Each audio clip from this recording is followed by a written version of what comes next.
اعوذ بالله من الشیطان الرجیم بسم الله الرحمن الرحیم. ټولو نوال خو زه جمله زړان قوم مشرانو جوانانو زړه نه شکریا ده کوم چې تاسو قومي فیصلې سره ودرېدوئ، خپل قومي فرض ما ادا کو. ټیک دی، نن به ګرمیا وي، سړه به وي، تکلیف به برداشت کوو.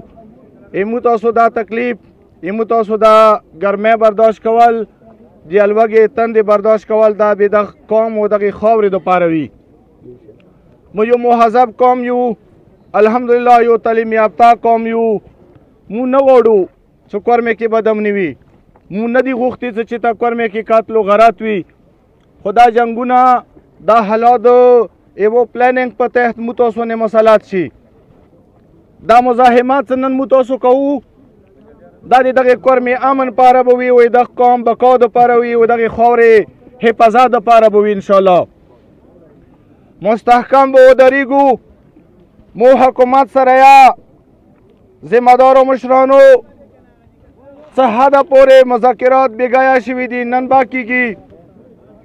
امید انشاءالله ایمو ته آواز به دا ریاست واوري. زه پوره امید لرم ریاست نه څه پکار دی هغه نور کورمې نه و د کورمې حالاتو نه پکار دی څه مو سره د نور ظلم نه وشي. کوشش به دا وي څه دا قوم څوک دې ته مجبور نه کړي.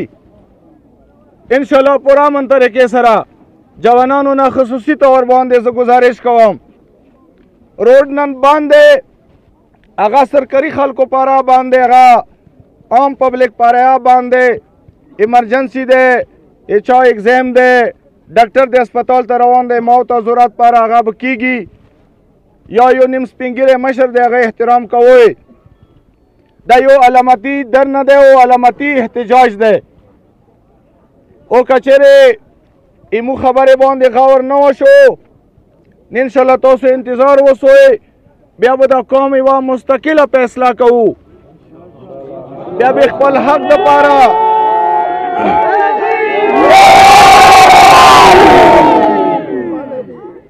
بیا به خپل حق پاره، بیا به د خپلو حقوقو دپاره بیا به تاسو وکسوئ.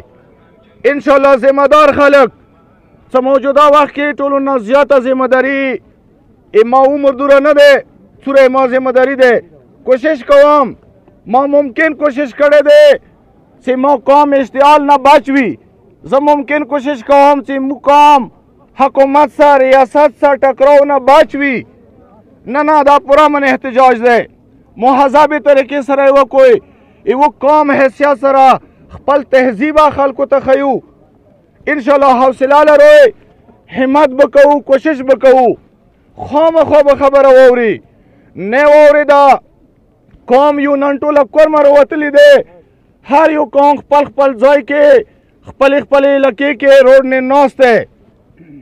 مازدیګر نه بعد کوم قومي پریس کانفرنس کېږي، هغه کې به انشاءالله لکه څنګه نن مو ویلي دي همداسې یو قومي لاحمال اعلان به کېږي.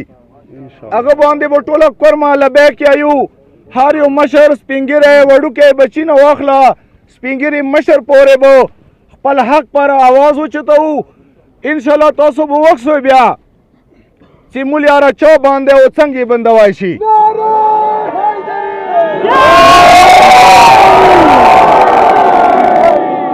زه جوانان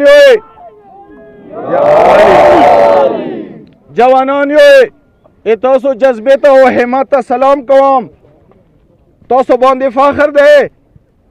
ما صرف سوال دا دی څه یو مرکزی نظام دی، الحمدلله هغه مرکزی نظام سره مزال کوو.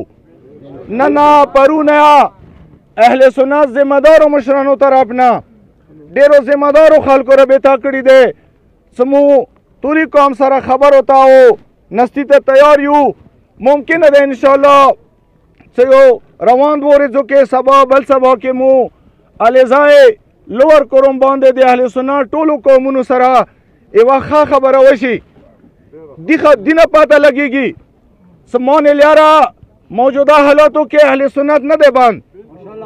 زه دا خبره واضحه کوم، ما ته بګن نه جواب راغلی دی. ما مشران 2 سال یاري کې دي لوړ دي، بګن مشرانو سره به انشاءالله خبره کوي. ما ته بغزای قوم نه جواب راغلی دی، ما ته زیموش قوم نه لاندې نه جواب راغلی دی، مو ته د کوزي کورمې بنګښ قوم جواب رسولی دی. څه مو خبرې کوو، مو نه غواړو څه کورمې کې نور قتل و غارات وشي. زه د داسې یم ریاست الیاره تو بند کړي دی. نن تکلیف کې دا قوم تو چولی دی. نن مو ډېر مهذبې طریقې سره ډېر سیالۍ سره پښتو سره ادب سره احتجاج کوم. دا قوم چوکدي ته مجبور نه کړي چې بیا یې مو لاسونه چوک ګریوان ته لوټ شي. انشاءالله دا به کېږي. خپلو حقوقو نه کمپرومایز نه کوو، خپل حق پاره راوتلي یو. سرونه لوډ شي پارک نه کوي، انشاءالله سر به ټیټېږي نه. دا سر دی دپاره چې دا قتل شي، دا چوک کاټ کي، خو ټیټېږي به نه انشاءالله. حوصله لروئ، کوشش کوئ. کوم مشران تاسو سره د سره دي، قومونو طرف نه، زیړان قوم طرف نه، جوانانو نه ما گزارش دی خپل مشر خبرې احترام وکړئ. پر امن طریقې سره نن ورځې پوره ورځې دا احتجاج ماښام شپږو بجو پورې دی. شپږو بجو پورې که سرکاري سطح باندې پیشرفت نه وشو، لیاره نه شوه خلاص، خبره نه شوه حل، یو نوی لایحه عمل انشاءالله مو اعلان کوونه دی. هغه اعلان سره به ټوله کورمه بیا انشاءالله همداسې لکه څنګه نن ولاړ وئ بیا به ودرېږئ. ډېر زیات ډېر زیات شکرګزار یم، ډېر زیات شکرګزار یم. خدای تاسو دا قوم آباد و شاد ولره.